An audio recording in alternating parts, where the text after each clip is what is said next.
Hello everyone, my name is Yongshu Yan, and today I'm going to talk about the indigenous people in China. There are 5 things I'm going to talk about during my presentation. First, the history of indigenous Chinese, and then the current issues they faced. After that, I'm going to talk about the indigenous in Xinjiang, Tibet, and Inner Mongolia. First of all, let's review some history in China. There are plenty of languages distributed in China, and the main languages people are using include Mandarin Chinese, Cantonese, Minbei, Minnan, Tibetan, and more. About religions, people in China believe in Buddhism, Roman Catholicism, Islam, Lamaism, Protestantism, Shamanism, Animism, and Taoism.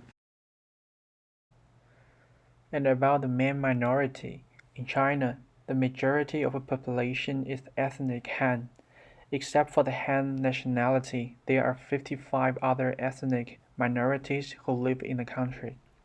The definition of ethnic minorities in the People's Republic China has been confiscated by the state and does not truly reflect the self-identification of such ethnic minorities or the reality of the ethnic diversity within China's boundaries.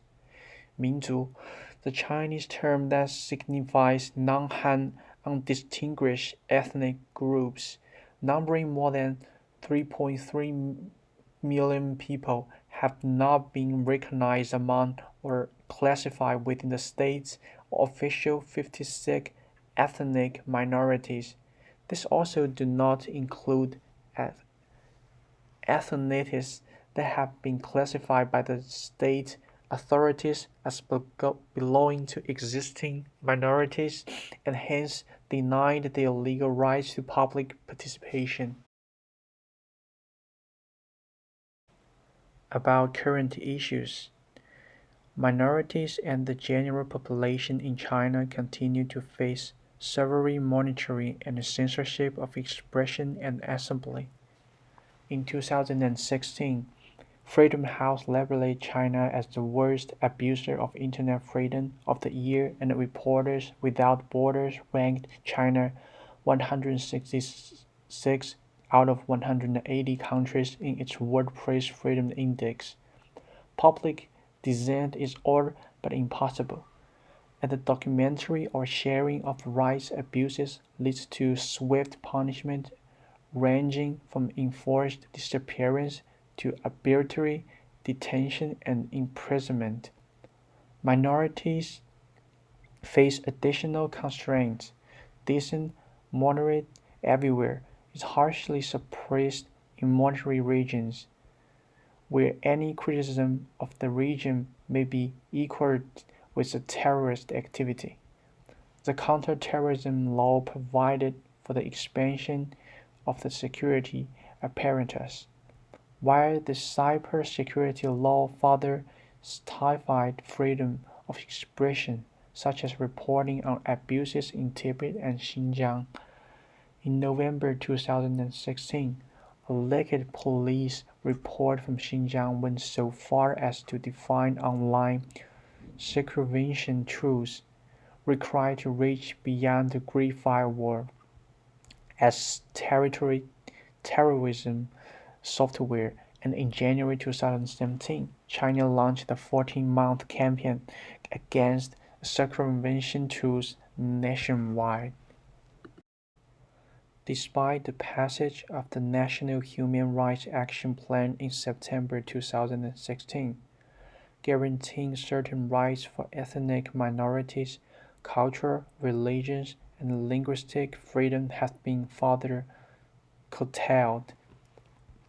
In April 2016, Wang Zhengwei and ethnic Hui were dismissed as the chairman of the State Ethnic Affairs Commission, likely in part due to his moderate support for more regional ethnic autonomy as guaranteed by law and championing of ethnic diversity in the face of more hardline assimilationism. In August 2016, the United Nations Special Rapporteur on Extreme Poverty and Human Rights, Philip Ellison, after visiting China, recounted an appalling tale of a model ethnic village that fell short of international standards for the protection of minority language or cultures. Scholars have long criticized such sites as the splendid China folk village in Shenzhen or the Yunnan nationalities village in Kunming as nothing more than human zoos.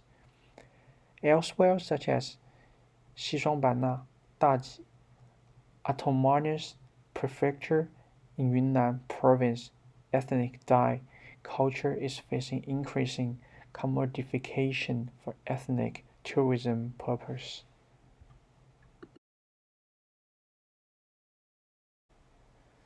Now let's focus on the indigenous in Xinjiang. In Xinjiang, human rights have increasingly been subordinated to security measures under new party secretary Chen Quanguo, who arrived in August 2016 from his previous post in Tibet. Chen presided over a rapid police expansion, implementing the same grid-style policing tactics he oversaw in Tibet, which have been criticized for encroaching further on freedoms of expression, belief, and association. 7 new prisons were constructed outside of Almaty, with at least one designed to hold several thousand prisoners. Thousands of new police stations at checkpoints, some equipped with high-tech surveillance equipment, were built across Xinjiang in 2016, with 959 new stations in Unicor alone. Thousands of new police officers, many recruited based on lower-rate entry requirements, patrolled around the clock, conducting identification checks at the local mosques and weekly midnight raids on Uyghur homes. In some townships, police confiscate visitors' identification card until they departed for their hometown. Restrictions on the freedom of religion has also intensified. Thousands of mosques are demolished during 2016 under the Moscow rectification policy in the name of safety, while renovation did not occur apace.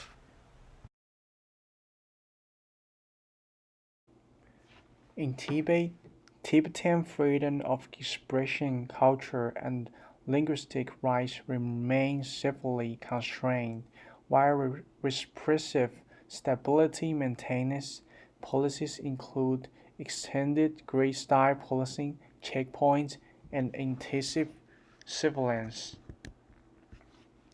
The government has responded to perceived acts of dissent with the enforced disappearance and collective punishment.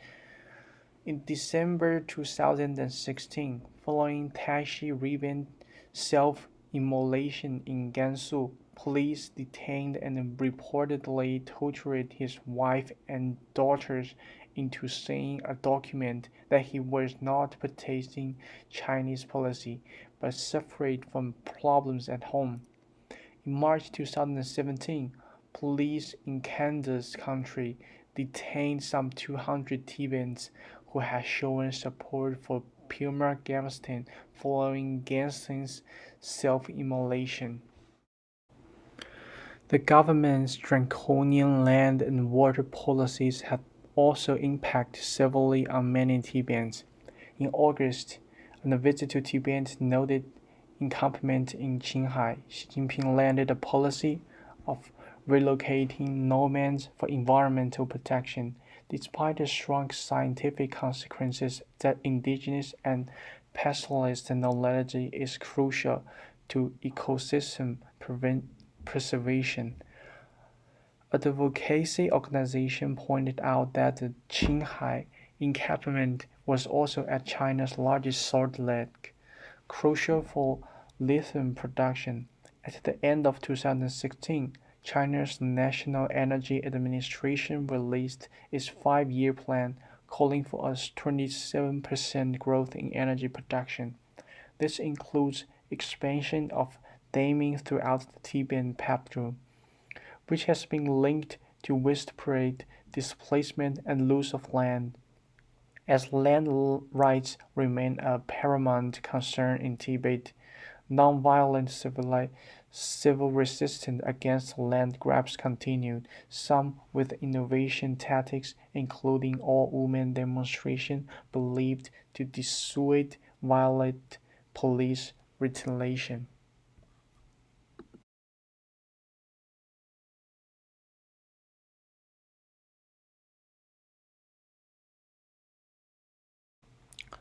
Also, in Inner Mongolia, forced demolition, pollution, and seizure of traditional grazing lands remain commonplace.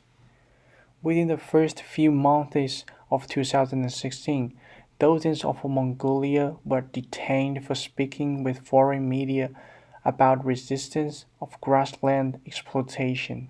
In February 2016, a spokesperson of Hulan Township noted that over 1,000 households has been affected by illegal land grabs in his township alone.